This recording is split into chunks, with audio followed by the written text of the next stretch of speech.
నేను మనుగురు డిపోలో కండక్టర్గా వచ్చాను. కొత్తగా జాయిన్ అయ్యాను. జూన్లో జాయిన్ అయ్యి 1 మంత్ అవుతుంది. ఈ రోజు నేను డే అవుట్ ఖమ్మం వెళ్తున్నాను. EK-R1 డ్యూటీకి వెళ్తుంటే ఇంకా మేము బస్ స్టాండ్లోంచి బస్సు స్టార్ట్ అయ్యి అంబేద్కర్ సెంటర్ కూడా టీడీపీ సెంటర్ కూడా దాటలేదు.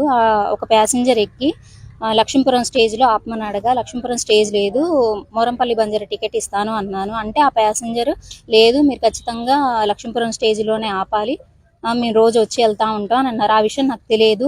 లక్ష్మీపురంలో రిక్వెస్ట్ స్టాప్ ఉన్న విషయం కూడా నాకు తెలియదు.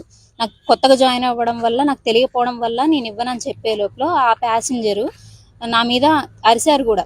అరిసి, నువ్వేమనుకుంటున్నావు, నీ ఉద్యోగం తీసి పడేస్తాను, ఆ డ్రైవర్ ఉద్యోగం కూడా తీసి పడేస్తాను, ఏమనుకుంటున్నారు అనేసి నన్ను తిట్టాడు. తిట్టిన తర్వాత ఎమ్మటే డిఎం సార్కి ఫోన్ చేశారు. డిఎం సార్కి ఫోన్ చేసి ఇట్లా లక్ష్మీపురం స్టేజ్ ఆపమంటే ఆపట్లేదు మీ డ్రైవర్ కండక్టర్ అనేసి చెప్పారు. చెప్పి ఆ ఫోన్ నాకు ఇచ్చారు. నాకు ఇస్తే నేను ఆ ఫోన్ మాట్లాడుతుంటే ఆ ఫోన్ అసలు సిగ్నల్ లేదు, ఏం లేదు. నేను సార్తో మాట్లాడలేదు, డిఎం సార్తో మాట్లాడకుండా పెట్టేస్తే మళ్ళీ మురళీ సార్ ద్వారా మళ్ళీ మురళీ సార్కి ఫోన్ చేసి నన్ను ఫోన్ చేయమని చెప్తే నేను మురళీ సార్ దగ్గర డిఎం సార్ నెంబర్ నా దగ్గర లేదు. డిఎం సార్ నెంబర్ తీసుకొని డిఎం సార్కి అశోకపురం రాకముందే ఫోన్ చేసి మాట్లాడితే అసలు నేను చెప్పేది వినిపించుకోకుండా, నువ్వెంత, నీ బతికెంత, నేను ఉద్యోగం ఇవ్వకపోతే నీ జీవితమే ఉండేదా నీకు, ఏమనుకుంటున్నావు, నువ్వు నేర్చుకోవాలి, స్టేజ్లు అవన్నీ ఉంటే ప్యాసింజర్ల గురించి ఏమనుకుంటున్నావు నువ్వు, అది ఇదని ప్యాసింజర్ చెప్పిన మాటలు విని ఒక కండక్టర్ నన్ను చూడకుండా, కొత్త అమ్మాయినని కూడా ఆలోచించకుండా నీ బతుకెంత అనేసి అన్నారు.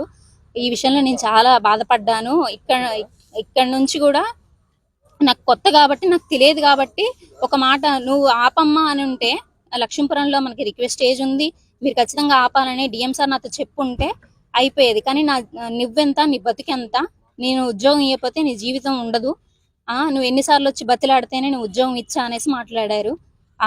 అదే నాకు బాధ అనిపిస్తుంది. ఒక ప్యాసింజర్లతో దృష్టిగా మేము ప్రవర్తిస్తే, ప్యాసింజర్లు ఏమన్నానంటే మమ్మల్ని అనొచ్చు, మేము ఏమనక ముందు రిక్వెస్ట్ స్టాప్ అక్కడ లేదు కాబట్టి మేము ఆపనన్నందుకు వాళ్ళు అసలు మేము ఏం మాట్లాడతానో వినిపించుకోకుండా బ్రతుకుల గురించి ఎంచడం నాకు నచ్చలేదు సార్. బ్రతుకుల గురించి అంచొద్దు.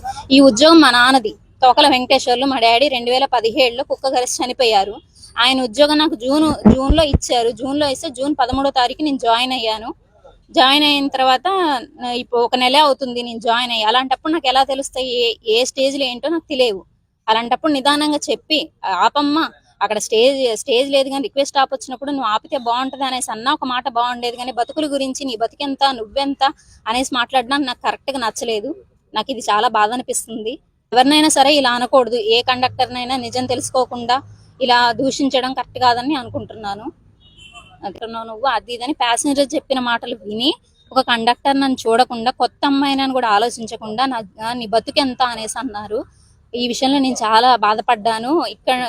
ఇక్కడ నుంచి కూడా నాకు కొత్త కాబట్టి, నాకు తెలియదు కాబట్టి ఒక మాట, నువ్వు ఆపమ్మా అని ఉంటే లక్ష్మీపురంలో మనకి రిక్వెస్ట్ స్టేజ్ ఉంది, మీరు ఖచ్చితంగా ఆపాలని డిఎం సార్ నాతో చెప్పుంటే అయిపోయేది. కానీ నువ్వెంత, నీ బతికెంత, నేను ఉద్యోగం ఇవ్వకపోతే నీ జీవితం ఉండదు, నువ్వు ఎన్నిసార్లు వచ్చి బతిలాడితేనే నువ్వు ఉద్యోగం ఇచ్చా అనేసి మాట్లాడారు. అదే నాకు బాధ అనిపిస్తుంది. ఒక ప్యాసింజర్లతో దృష్టిగా మేము ప్రవర్తిస్తే, ప్యాసింజర్లు ఏమన్నానంటే మమ్మల్ని అనొచ్చు, మేము ఏమనక ముందు రిక్వెస్ట్ స్టాప్ అక్కడ లేదు కాబట్టి మేము ఆపనన్నందుకు వాళ్ళు అసలు మేము ఏం మాట్లాడతానో వినిపించుకోకుండా బ్రతుకుల గురించి ఎంచడం నాకు నచ్చలేదు సార్. బ్రతుకుల గురించి అంచొద్దు. ఈ ఉద్యోగం మా నాన్నది, తోకల వెంకటేశ్వర్లు. మా డాడీ 2017లో కుక్క కరిసి చనిపోయారు. ఆయన ఉద్యోగం నాకు జూన్లో ఇచ్చారు. జూన్లో ఇస్తే జూన్ 13వ తారీఖు నేను జాయిన్ అయ్యాను. జాయిన్ అయిన తర్వాత ఇప్పుడు 1 నెల అవుతుంది నేను జాయిన్ అయ్యి. అలాంటప్పుడు నాకు ఎలా తెలుస్తాయి ఏ స్టేజ్లో ఏంటో నాకు తెలియవు. అలాంటప్పుడు నిదానంగా చెప్పి, ఆపమ్మా అక్కడ స్టేజ్ లేదు కానీ రిక్వెస్ట్ స్టాప్ వచ్చినప్పుడు నువ్వు ఆపితే బాగుంటది అనేసి అన్నా ఒక మాట బాగుండేది. కానీ బతుకుల గురించి, నీ బతికెంత, నువ్వెంత అనేసి మాట్లాడడం నాకు కరెక్ట్గా నచ్చలేదు. నాకు ఇది చాలా బాధ అనిపిస్తుంది. ఎవరినైనా సరే ఇలా అనకూడదు. ఏ కండక్టర్నైనా నిజం తెలుసుకోకుండా ఇలా దూషించడం కరెక్ట్ కాదని అనుకుంటున్నాను.